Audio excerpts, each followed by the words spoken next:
Hi, thank you for joining us on this episode of Sports Bets for Free. My name is Scott Jenkins, your host, just a local sports bettor here in Phoenix, Arizona. Hopefully today with our picks and your picks, it's going to be another profitable day for you. Week 9 NFL football Sunday slate, November 5th.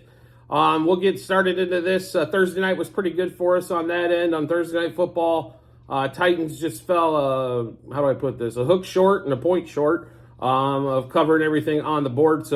But overall, pretty good.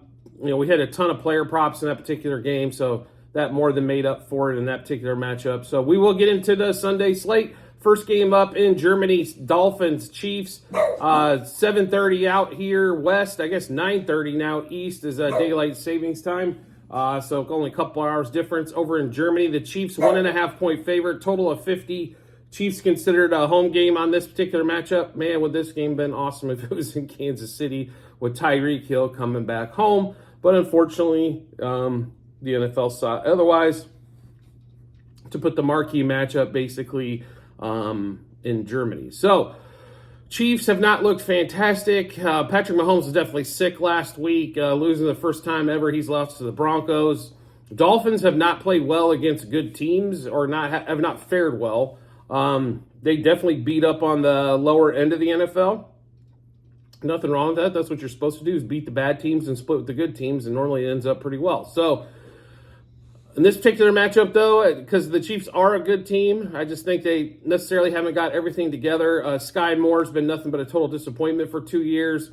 Rashee Rice is still a rookie, so he's the second best pass catcher right now on the Chiefs behind Kelsey. MVS has had hands of steel ever since he's been in the league. He drops more than anybody I've ever seen on wide open throws. So who does Mahomes throw the ball to? And McKinnon really hasn't got going out of the backfield. That's normally been the screen game's normally a big weapon for them. And McKinnon really hasn't got going. Actually, Pacheco's been better on the pass than McKinnon. So what do you do if you're the Chiefs? Well, let's design a game plan around Kelsey, obviously. Rashee Rice needs to be around all the time, and then we leave Pacheco in even on the passing downs. And try to get him the ball through the air as well, because he is dynamic in the open field. So we feel that's what Andy Reid's probably going to put together. The question is Matt Nagy going to be too involved? As this just stinks of Matt Nagy, because he loves going horizontal instead of vertical down the field. It's not that they need to throw the ball 30 yards down the field, but they have to be able to complete a couple of those to loosen up that defense just a shade, so they're not sitting there on the 3-yard outs and Kelsey gets open a little bit more underneath. So we are going to take the Chiefs in this game. This is not the easiest matchup in the world. I can see a lot of scenarios where the Dolphins end up winning this with Tyreek Hill and Jalen Waddle's speed, but that defense has played so much better than when they won Super Bowls in years past.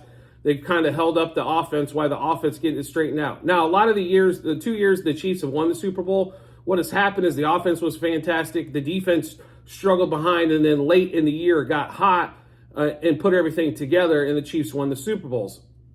The opposite's probably going to be true this year, where the defense kind of keeps the Chiefs afloat until the offense starts to get going, and then the offense could possibly, finish this off in the Super Bowl. Being a Chiefs fan, I hope so. I'll be willing to bet against them as well if we feel but we feel the Chiefs this week is the best play. So Chiefs -0.5 first quarter, Chiefs -1.5 first half, Chiefs -1.5 for the game. Chiefs over the 24.5 team total. Now, on DraftKings, you can select the alternate team total. It's probably 26.5, but we're going to take 24.5, and it's only -130. Rashee Rice over 42.5 receiving yards. Tua over 271.5 passing yards. Tyreek Hill over 90.5 receiving yards. Chiefs over the team total, 12.5 first half. Sky Moore under 17.5 receiving yards. Mahomes to throw an interception because he's basically throwing one every game, and Tua to throw an interception because he seems to always do in these bigger games. So we'll run through that Chiefs-Dolphins for you one more time. So Chiefs -0.5 first quarter, -1.5 first half, -1.5 for the game. Chiefs over the 24.5 team total, like I mentioned, at -130 as an alternate. Rashee Rice over 42.5 receiving yards. Tua over 271.5 pass yards. Sky Moore under 17.5 receiving yards. Chiefs team total over 12.5 in the first half. Mahomes to throw a pick and Tua to throw a pick. Hate to bet my guy Mahomes to pick, but he's been throwing him like mad crazy, so it's hard not to take that, especially when the juice is still so low at like minus 105. I don't know. Like, he should be minus 150 these days for an interception, as it happens a lot more than not. Next game up on the slate, Seahawks at the Ravens. Ravens currently 6-point favorite at home, 44-point total. We're into this game as well. The Seahawks are, how do I put this? They win games at home even though they shouldn't. Geno Smith is, I think, god-awful, but he will put some stats up. But the problem is on the road, and we saw this against the Bengals, no touchdown, no passing touchdowns, 2 picks, couldn't score in the second half. And that's the Bengals defense. What do we think the Ravens defense is going to do to them? So we are all over the Ravens. Ravens minus 1.5 first quarter. Ravens minus 3.5 first half. And they were minus 5.5 for the game when we got them. You can buy the alt down. I still think you're okay at the 6 number.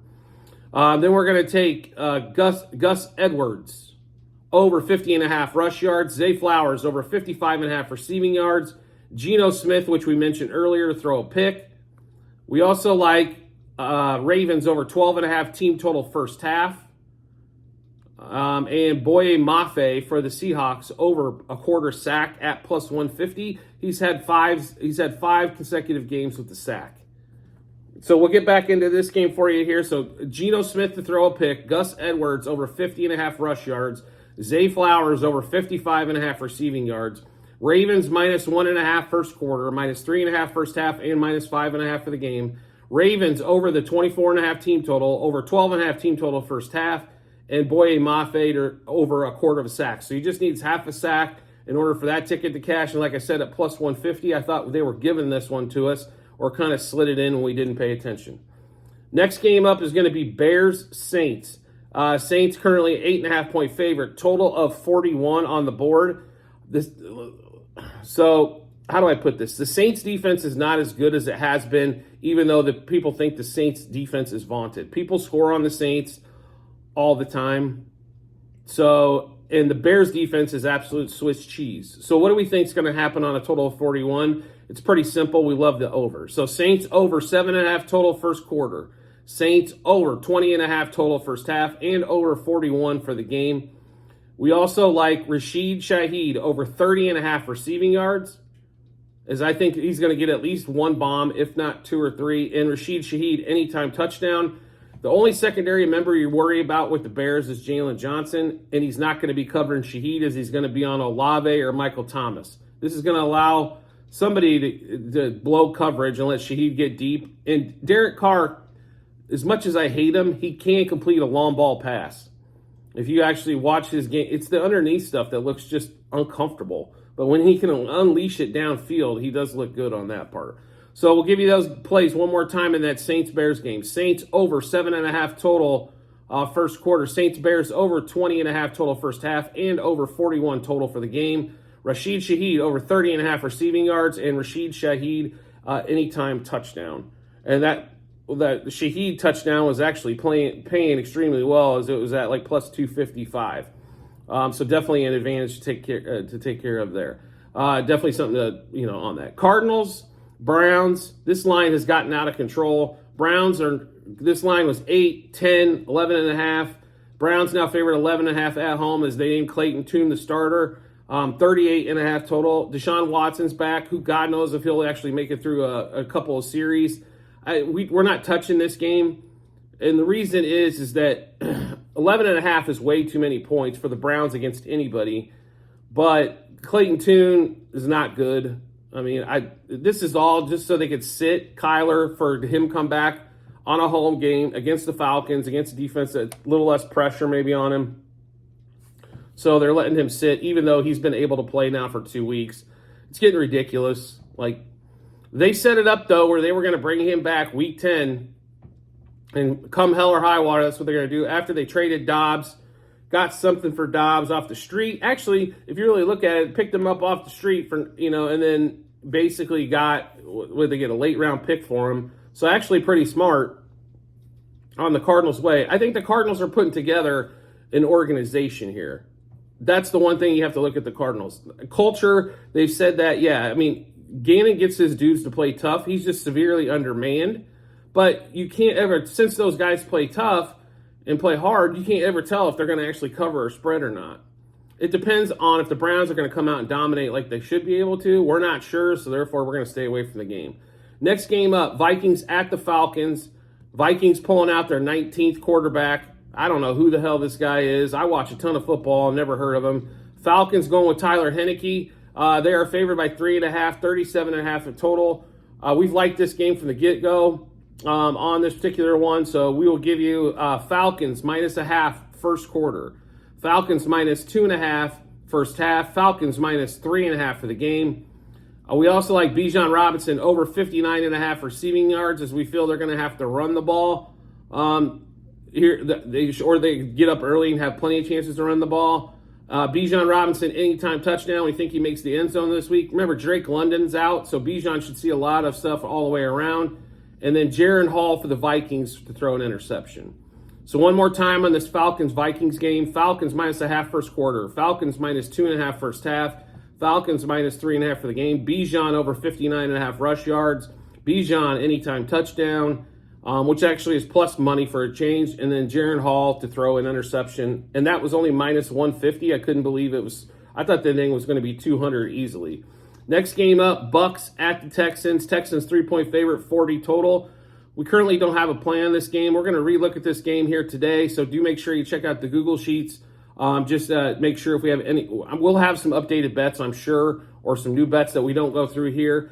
So that is kind of the final say. Once it's on there, that's something that we have actually wagered money on. So check that out when you get some time. Next game up, Commanders at the Patriots. Patriots a 2.5-point favorite, 41 total. Can somebody explain to me how the Patriots are a favorite against anybody? I wouldn't make them a favorite against the Panthers or the Bears. And the Commanders, they did trade away 2 defensive ends this week, two pass rushers. The Montez Sweat one, I guess maybe they couldn't make a contract work. I understand the Chase Young one. He's been nothing but a disappointment since his rookie season. But I don't understand the Sweat one unless you're so far away on the money. And the Bears still have plenty of salary cap to spend, so maybe the Bears can make him that offer. I mean, they got a number 2 for him for a guy that it sounds like he wasn't going to re-sign, so that's probably you did really well there, I think, on the trade market, but didn't quite understand that one. But like I said, there's probably more internally that we don't know what's going on with that one. But we do love the Commanders here. This line has moved from 3.5 down to 2.5. I would say this: I would probably just take the alternate line at 3. At least you got the keeps the push in play. I think 3.5 is definitely a winner here, but. On there, but we did take the Commanders +0.5 first quarter, +2.5 first half, and +3.5 for the game. Sam Howell over 241.5 pass yards, as I think they'll struggle to run the ball for the most part, so they're going to have to pitch it all over. And then they're going to Mac Jones to throw an interception, and Brian Robinson Jr. anytime touchdown, as I think they'll get close. And he was +190 to score a touchdown for a feature running back at +190. It's hard to turn down that kind of odds in that direction. So we'll give you those plays one more time. Commanders +0.5 first quarter, +2.5 first half, +3.5 for the game. Sam Howell over 241.5 pass yards. Mac Jones to throw an interception. And Brian Robinson Jr. anytime touchdown. Next game up on the slate is Rams-Packers. There's not a ton we love in this. Stafford might play, might not play. This is actually, all these bets are basically fade against the Packers, right? So Rams +0.5 first quarter, Rams +2.5 first half, and Packers under 9.5 team total first half. They are the worst scoring team in the first half, and it's not even close to where the second to last place team is. They suck in the first half. We are just betting the first half in this particular game, first quarter and first half, as they have been absolutely horrible. And I'm not passing up points with any team, as more than likely the Packers will still have 0. So therefore, when you get plus, even though it's +0.5, 0-0 first quarter is not a bad play, right? It ends up being extremely profitable. But so for us in that game, Rams +0.5 first quarter, Rams +2.5 first half, and Packers under the 9.5 team total first half. Then we get out of the early slate games and we get into the afternoon games. 2 o'clock out here west, 4 o'clock out east. So we've got Colts at the Panthers. Panthers 2-point home dog, 44. Do we see the Colts being a road favorite against anybody? Anyone? Yeah, I don't see it, but maybe somebody else does and can inform me on it. The Panthers did win last week. They've actually looked formidable the last few times out. They're starting to figure a few things out, and I just don't think home dog. Both teams are bad. Makes sense to take the home team, right? So Panthers plus a half first quarter. Panthers plus a half first half. Panthers plus 2.5 for the game. We're going to take Michael Pittman Jr. Over 58.5 receiving yards. You saw him as a prop bet of the day for us already. If you are a subscriber to the channel, Jonathan Taylor over 66.5 rush yards. Adam Thielen over 5.5 receptions. And you have to search for the 5.5 because most of the places are at 6.5 these days. I don't know if he can get 6 catches, I believe in. 7's where it gets a little tight. And then Thielen over 65.5 receiving yards as well. So we'll give you that Panthers-Colts game one more time. Panthers plus a half first quarter, plus a half first half. Panthers plus 2.5 for the game. Jonathan Taylor over 66.5 rush yards. Michael Pittman over 58.5 receiving yards. Adam Thielen over 5.5 receptions. And Adam Thielen over 65.5 receiving yards. Next game up, Cowboys-Eagles. Should be the game of the afternoon as there's only 3 games in this slot, and the Colts, Panthers, Giants, Raiders don't get really anybody excited, but the Cowboys, Eagles will.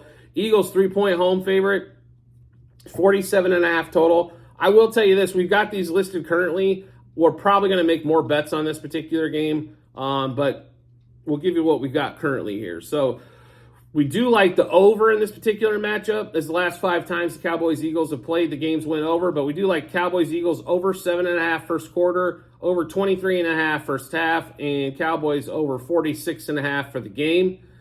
Tony Pollard under 14.5 rush attempts as he hasn't hit this mark in multiple weeks. In fact, his high has been 13. Then we like Dak Prescott to throw and pick, Jalen Hurts to throw a pick. Dak Prescott over 249.5 pass yards. Jalen Hurts over 249.5 pass yards. CeeDee Lamb over 76.5 receiving yards. Devontae Smith over 4.5 receptions and over 49.5 receiving yards. We feel A.J. Brown's going to see a ton of attention. That should leave Devontae open. That pass rush normally means you got to throw the ball quick, and that's normally where Devontae Smith lives. Is in those. He doesn't run a lot of intermediate routes. It seems to be the short dump off or the longer pass down the field. So we feel a lot of short dump-offs probably coming that way. So we'll give you that game one more time. Cowboys over 7.5 total first quarter. Cowboys-Eagles over 23.5 total first half. And over 46.5 total for the game. Tony Pollard under 14.5 rush attempts. Dak Prescott and Jalen Hurts to throw a pick. Dak Prescott and Jalen Hurts over 249.5 pass yards. CeeDee Lamb over 76.5 receiving yards. Devontae Smith over 4.5 receptions and over 49.5 receiving yards. Next afternoon game is going to be Giants-Raiders, just what everybody wants to watch. Raiders moved to a 2-point favorite. They were 1.5 majority of the week, 37.5 total. Can we just give me 1 second here? How bad are the Giants when the Raiders fire their coach, general manager? They're starting a rookie quarterback who's had 5 turnovers in a game, and they're still a dog. How bad are the Giants? They are real bad. They were real bad last year and got extremely lucky with an easy schedule. And Daboll, being part of the Parcells family, they have these magical year ones, and then the reality hits. They paid the wrong guy in Daniel Jones. They should have franchise tagged him, and then they could have went after a quarterback this year in the draft because they're going to have a high pick. It's just, I'm not saying you franchise Saquon, but I don't understand, trading Leonard Williams either. So I think they're about to go through a complete rebuild, including at the quarterback, but that's another story for another day. But the one thing that is consistent that we do like in this game is the under, because both teams have really struggled to score. So we like the under 6.5 total first quarter, and it was at plus 130 on FanDuel. under 18.5 total first half, under 37.5 total for the game. Aiden O'Connell to throw an interception. How is that only at minus 125, folks? If you don't jump on that one, I don't know what to tell you. And Max Crosby over a 0.75 sack, which means he needs a full sack, either 2 halves or a full, in order to cash that ticket as well. So we'll give you that game one more time. Giants Raiders under 6.5 total first half, under 18.5 total. Giants Raiders under 6.5 total first quarter, under 18.5 total first half, and under 37.5 total for the game. Aiden O'Connell to throw a pick.